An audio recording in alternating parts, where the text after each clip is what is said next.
Time travel చేయడం నిజంగా సాధ్యమేనా? ఒకవేళ అది కుదిరితే మన గతాన్ని మార్చగలమా? అసలు టైం ట్రావెల్ చేయడానికి ఎలాంటి టైం మెషిన్ తయారు చేయాలి? ఇలాంటి ప్రశ్నలన్నిటికీ సమాధానం తెలుసుకోవాలనుకుంటే వీడియో మొత్తం చూడండి. అండ్ అలానే మన ఛానల్ ని ఇంకా సబ్స్క్రైబ్ చేసుకోకపోతే వెంటనే సబ్స్క్రైబ్ చేసుకొని పక్కనే ఉన్న బెల్ నోటిఫికేషన్ ని ఆన్ లో పెట్టుకోండి.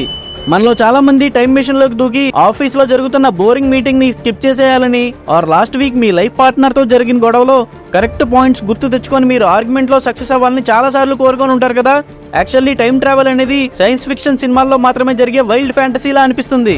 కానీ మనం వాస్తవానికి ప్రతిరోజు టైం ట్రావెల్ చేస్తూనే ఉన్నాం. ఆల్బర్ట్ ఐన్స్టీన్ థియరీ ప్రకారం సమయం ఎప్పుడు ఒకే చోట స్థిరంగా ఉండదు, అది కంటిన్యూస్ గా ముందుకు సాగుతూనే ఉంటుంది. అండ్ మనం కూడా దాంతో ముందుకు ప్రయాణిస్తున్నాం. ఇదే థియరీ ఈ విశ్వంలో లెంత్, విడ్త్ అండ్ డెప్త్ తో పాటు టైం అనేది కూడా ఒక డైమెన్షన్ అని చెప్తుంది. జస్ట్ ఒక విమానం ఎక్కితేనో ఆర్ ఏదైనా జెట్ ప్లేన్ ఎక్కి అంతరిక్షంలోకి వెళ్ళడం దాదాపుగా అసాధ్యం. అందుకే ఇప్పటికీ టైం ట్రావెల్ చేసే మిషన్ తయారు చేయడం వీలు పడలేదు. టెక్నికల్లీ టైం మిషన్ ని తయారు చేయడం సాధ్యమే, కానీ టైం ట్రావెల్ చేసే మిషన్లు జస్ట్ వేరే దేశాలకు వెళ్లే ఎయిర్ ట్రాన్స్పోర్ట్ వెహికల్స్ లాగా ఉండవు. ఈ టైం ట్రావెల్ చేయడానికి లైట్ స్పీడ్ తో సమానంగా ఉన్న స్పేస్ షిప్ ని తయారు చేయాల్సి ఉంటుంది. ఐన్స్టైన్ థియరీ ఆఫ్ రిలేటివిటీ ప్రకారం మనం అంతరిక్షంలో ఎంత వేగంగా కదులుతామో సమయంలో అంతే నెమ్మదిగా కదులుతాం. ఫర్ ఎగ్జాంపుల్, మనం ఒక స్పేస్ షిప్ లో లైట్ స్పీడ్ తో దాదాపు 99.9% స్పీడ్ తో 40 కాంతి సంవత్సరాల దూరంలో ఉన్న వేరే భూమి లాంటి నివాస యోగ్యమైన ఎక్సో ప్లానెట్ కు చేరుకున్నాం అనుకుందాం. మనం అక్కడ కొంత టైం స్పెండ్ చేసి భూమికి తిరిగి వస్తే అక్కడ మన కొలీగ్స్ అందరూ దాదాపు చాలా ఏజ్డ్ గా కనిపిస్తారు. ఉదాహరణకి మనం భూమి మీద నుండి మొదలై దాదాపు 2 ఏళ్ల వరకు ఫ్యూచర్ ఆర్ పాస్ట్ లో గడిపాం అనుకుంటే అక్కడ 2 సంవత్సరాల టైం భూమి మీద దాదాపు 80 ఏళ్ల టైం కి సమానం అంట. దీన్నే సైన్స్ టర్మ్స్ లో టైం డైలేషన్ అని అంటారు. ఇప్పుడు మనకు అందుబాటులో ఉన్న టెక్నాలజీ సాయంతో లైట్ స్పీడ్ తో ప్రయాణించడం సాధ్యపడదు, కాబట్టి ఇది ఇప్పట్లో జరిగే అవకాశమే లేదు. కానీ టైం ట్రావెల్ చేయడానికి అవసరమైన వేగం సెకనుకు దాదాపు 299 మిలియన్ మీటర్లు. కానీ కొన్ని సైన్స్ రీసెర్చర్స్ ప్రకారం వామ్ హోల్స్ అనేవి ఖచ్చితంగా ఉన్నాయి.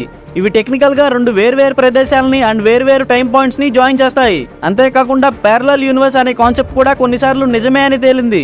బట్ ఈ వామ్ హోల్స్ తో వచ్చే సమస్య ఏంటంటే అవి చాలా చిన్నవిగా ఉంటాయి. అయితే మనం వామ్ హోల్ ని ఐడెంటిఫై చేయగలిగితే దాన్ని పెద్దదిగా చేయగలం. అండ్ మనం ఈ వామ్ హోల్ లోకి అడుగుపెట్టి వేరే ప్రపంచంలోకి ఆర్ మన గతంలోకి చేరుకోవచ్చు. కానీ వామ్ హోల్స్ ని గుర్తించడం చాలా కష్టం, జస్ట్ కొన్ని సెకండ్స్ మాత్రమే ఉంటాయి.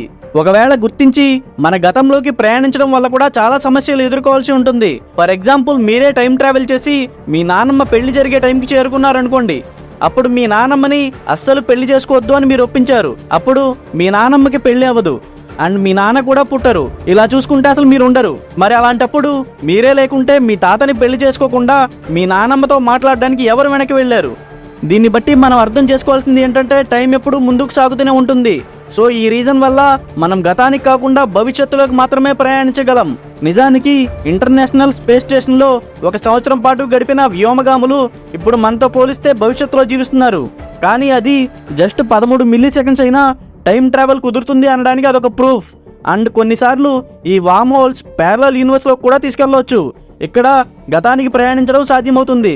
అయితే మీరు కూడా టైం మిషన్ లో వెనక్కి వెళ్ళాలనుకుంటే ఏ టైంకి వెళ్తారో మాకు కామెంట్స్ రూపంలో తెలియజేయండి. ఇలాంటి మరో ఇంట్రెస్టింగ్ టాపిక్తో నెక్స్ట్ వీడియోలో కలుద్దాం. ఈ వీడియో కనుక మీకు నచ్చితే please like, share, comment and subscribe to our channel.